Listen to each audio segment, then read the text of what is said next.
Hey, Chris. How are you? Hey, Rob. How's you? Long time no Good hear. to see you. Yes. Jeez, I wish. Another week? I wish we could see you. I wish I could see you. Well, I'm looking pretty normal. Got my summer attire on, so. I know, but I'm sitting here just thinking of Iggy Pop. You know what I mean? I get these things into my head, and then, that's what happens. Of Iggy Pop. Yeah. You kind of remind me of Iggy Pop. Oh boy. Oh boy. Yee. It was Nico yesterday, so you're lucky. What, Nico? The blonde Nico? Yeah. A man can have good. A man can have his dreams, Rob. Don't steal everything in the lockdown. I'll tell you about Nico after the show. That sounds interesting. Yeah. Jesus. So, Yes. I got a few stories this week. You got a few stories? I have indeed. I'm very excited to hear yours. And I just want to tell everybody that these stories aren't necessarily all the news. These are the news items that we both find the most interesting in the past week. Exactly. And we just like to discuss them that way. Yeah. It should be. We couldn't put everything in. There's so much. I know that it's they've been light weeks, but they haven't been. Mm-hmm. They've been light weeks in what things that we find interesting. Yeah. But there's always stuff going on. I scour the planet, Rob. I scour the planet. Good. For interesting stories. I went back to Iran. Have you been? I went back to Iran. Because my first story is about Solmaz. Mm-hmm. Solmaz. Mm-hmm. Solmaz Daryani. Yeah. Who we talked about a couple weeks ago. We did. Who she accused the German photographer Max Mann. Yeah, good. That he poo-pooed her. Yeah, that he stole her ideas of photography. Mm-hmm. And I'll put a link again down in the description, but if you look at them yourself, yeah. Everybody out there watching this, you can be your own judge. Mm-hmm. But what has happened recently is that Maximilian Mann belongs to this collective. What the heck is it called? Like the Dock or something? Mm. Anyways, these guys feel that they have proven that Solmaz is in the wrong. Ooh. That she has perpetrated this copyright infringement, whatever you want to call it, herself, in that they've used archive.org, the Wayback Machine, Yeah. and they've gone back to her old website over the past 2 years. Yeah. And found that 9 out of these 10 images that she's claiming on are not actually on her website. Now, the Wayback Machine constantly scans the internet, and it might scan your website twice in a year, or it might scan it once every 5 years. Yeah. How many changes is that, Rob? Pardon me? How many changes is that? Yeah. Oh, that's, you know what I mean? That's probably in 2 years. I'd probably make 24 changes easily. So that's the point. In this 2-year period, the Wayback Machine only recorded 2 searches of her site. Yeah. And so 9 of those images didn't show up on 2 searches over 2 years. Yeah. That doesn't prove really anything. Well, it proves nothing. But that's what this collective is arguing over. I have a website, therefore I am. Yeah. Fuck. And everything that I ever shoot is on that website, and it's up there in perpetuity. Yeah, and that gives you some sort of, so what happens if somebody doesn't have a website? Somebody's has exhibitions, they don't have lots of artists don't have websites. Does that mean you have to have a website to prove things now? It's a pretty silly Billy excuse. Well, I mean, now that starts to get into the whole copyright and quote publishing of images. So whether those have been put out on a public display, whether they've been published by a magazine, whether they've been published on the internet, they're all forms of publishing. Well, I've looked at it, and to me,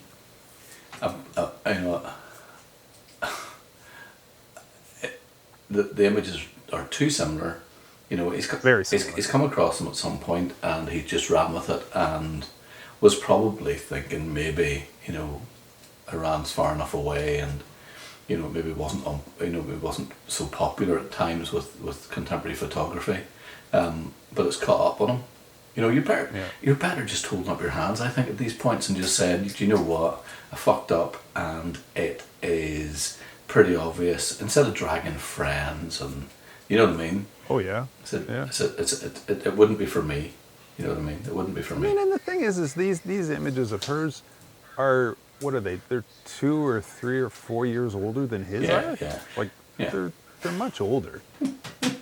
And anyways, if it was 1 image, 2 images, even 3 images, you know, I mean, if they were places of interest in Iran and everything else, but it's not. Well, for me, it's not. Allegedly, it looks like somebody's taking the piss, if I'm being honest with you.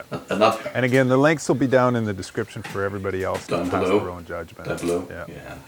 Yeah, actually, it'd be nice to hear other people's viewpoints on the whole thing, because I think conversations like that are really important, because it can inform people. Anybody thinking of being silly. I'm going to start mine with, I have a creak in my neck, by the way, in case I look kind of wooden. My 1-year-old stood in my face this morning, and fine. yeah, I know, and his, whatever he's done, he put his 2 heels into his eye sockets, and I thought it was fun at the time, but I'm now paying for it big time. Okay, so I'm going with the British Journal of Photography. I'm reading this off screen, by the way. BJP, the good old BJP, and it is.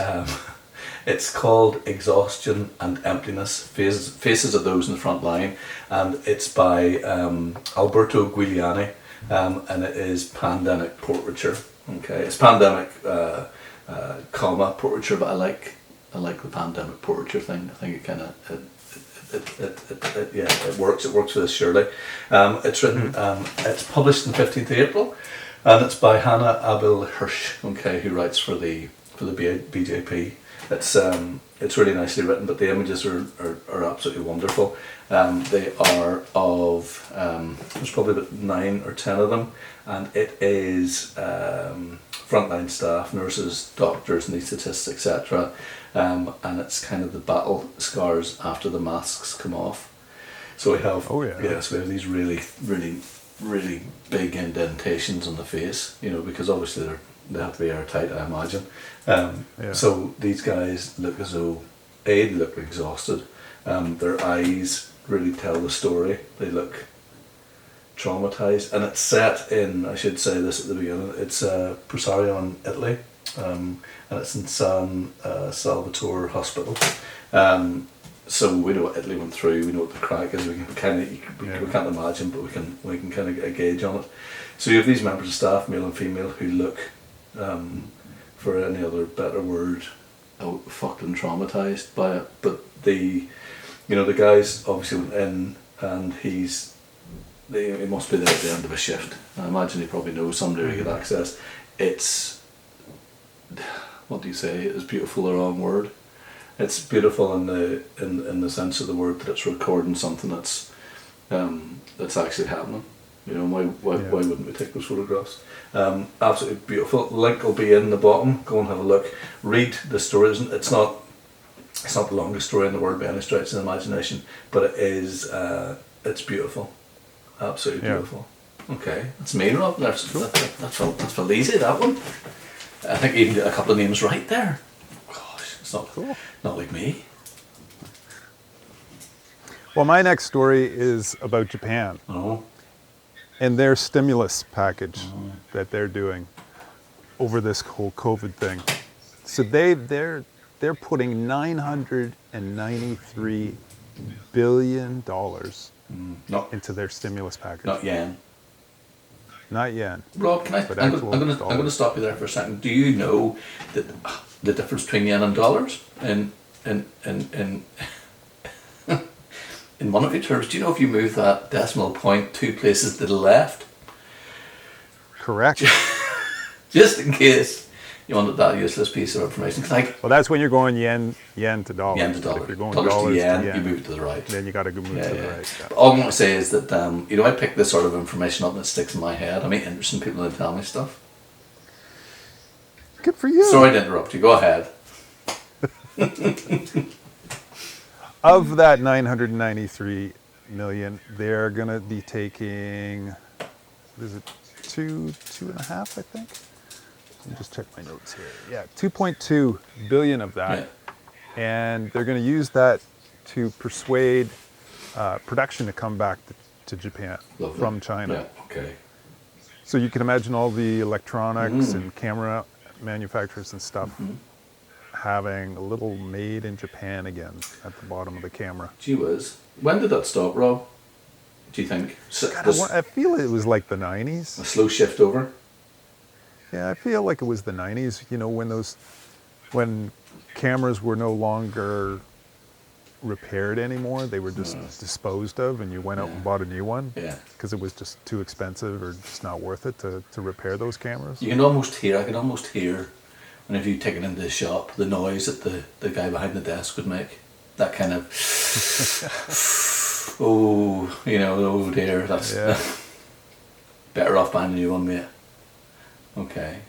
That's interesting, because what can happen then is that we'll be back into not make do and mend, but a repair situation rather than chucking all this stuff into the oceans and into the landfills. Yeah, that's nice. And as long as you know, obviously the cameras don't become obsolete. Yeah, of course. Yeah.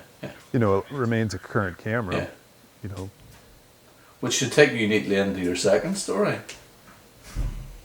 Your third story.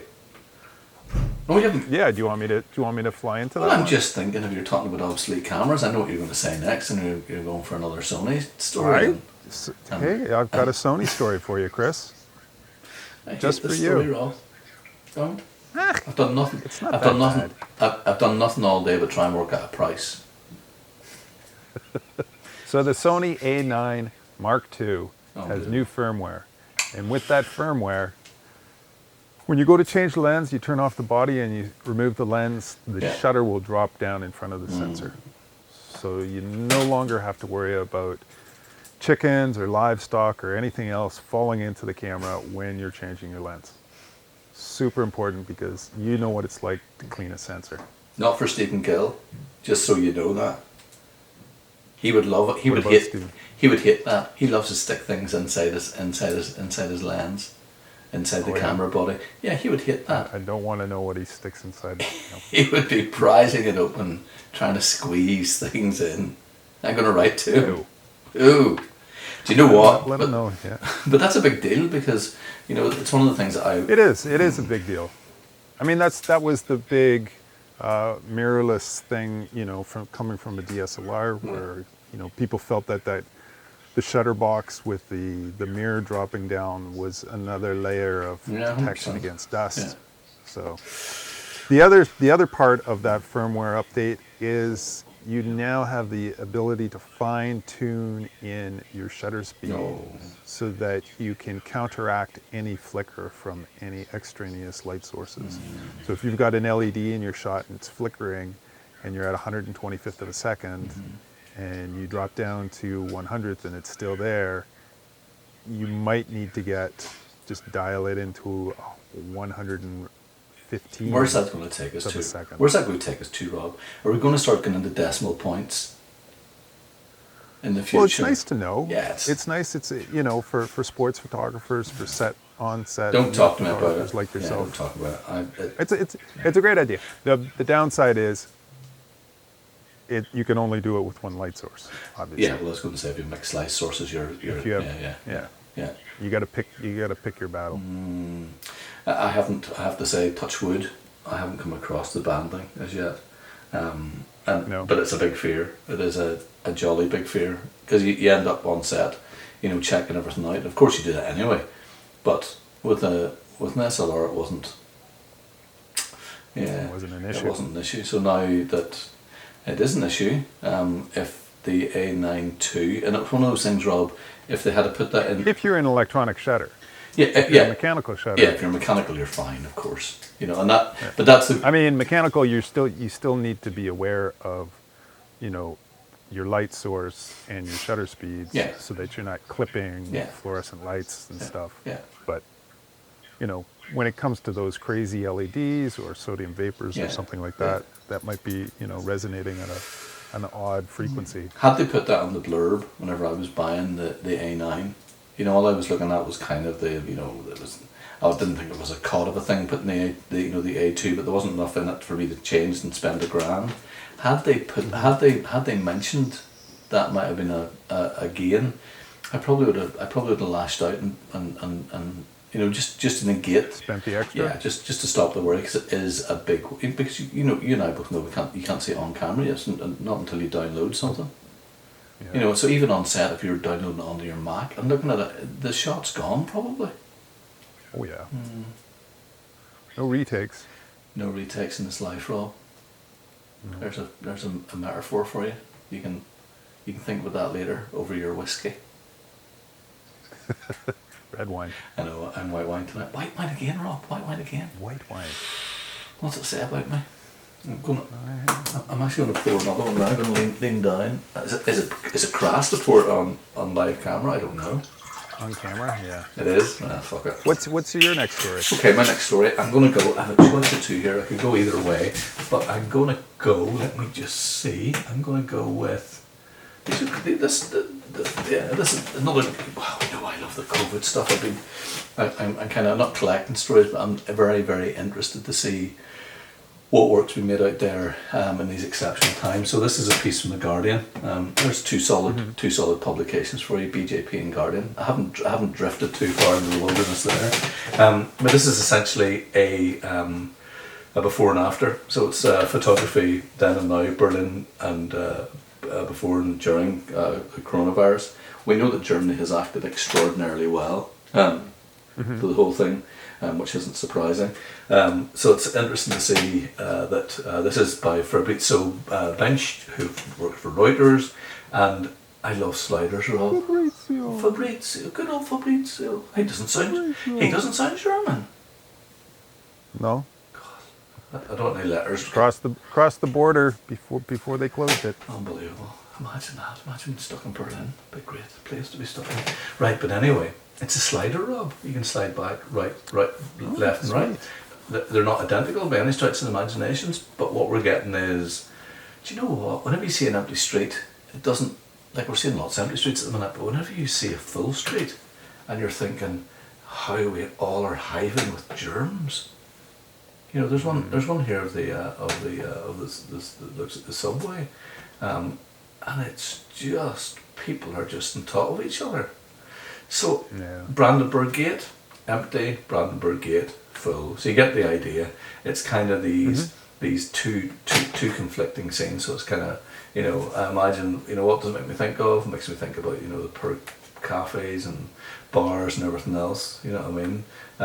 That are suffering greatly with the, the lack of people. There is a nice thermal imaging one, which I do love. I love a bit of thermal imaging, I have to say. I could slide that back and forward all night. I'm so childish, aren't I? Yeah, it's all fun and games in my house. That's what he said. That's what he said. But it's nice. I like the thermal imaging. I'm going to buy myself a thermal imaging gun. That'll keep me right. It's not a big read. It's not madly exciting, but it's nice to see. I think whenever you put things, one left and one right, and you're glancing backwards and forwards, it's okay. But I like the sliders. You know what I mean? I love that. Just having a go. Cool. Am I doing another one? Or are you going to do one? I'll do my last one. Your last one, Rob? Yep. So that I'll give you the last 5 minutes. Jesus. My last one's real quick.